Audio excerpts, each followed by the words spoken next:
Okay, DNS. It's like a giant phone book for the internet.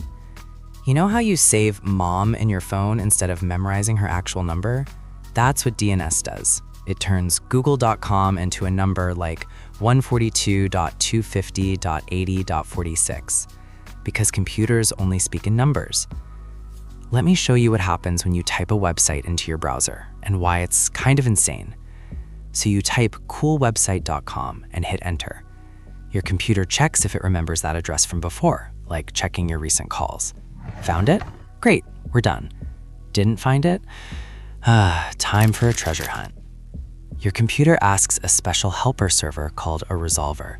Think of it like asking a librarian for help. The librarian checks their notes first. If they don't have the answer, they start making phone calls. First call goes to something called a root server.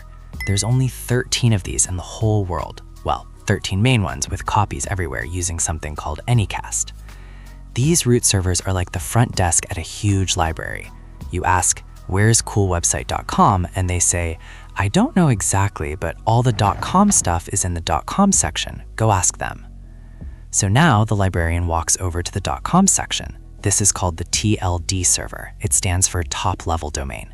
You ask again, "Where's coolwebsite.com?" and they say, "Oh, I don't have that. You need to ask the person who actually owns that website. Here's their address." Still no answer. We're 3 stops in.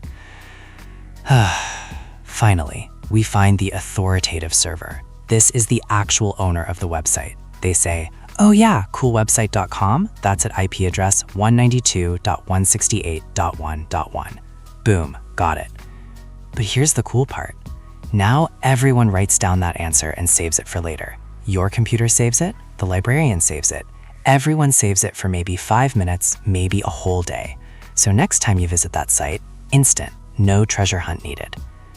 Now, there are different types of answers these servers can give you.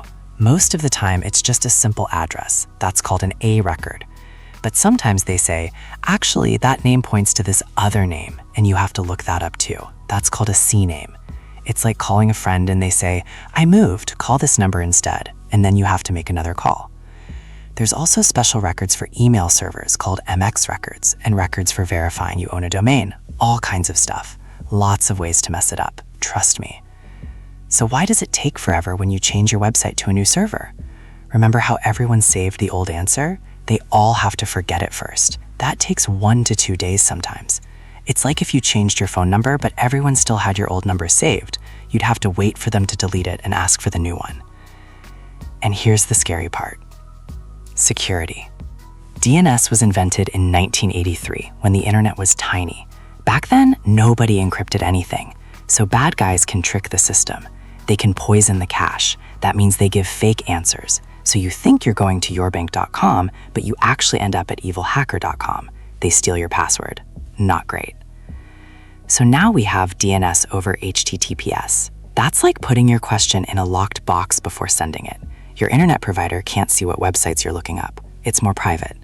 There's also DNS over TLS, which does the same thing but slightly different. Both are slower because locking and unlocking boxes takes time, but at least it's secret. And this entire process happens billions of times every single day. Every link you click, every app you open, every time your phone checks for updates. The whole internet runs on these servers not breaking and people setting them up correctly, usually at 2 a.m. while Googling, "What does this error mean?" That's DNS. It's a phone book that requires 3 phone calls to use, but somehow it works. Sleep tight.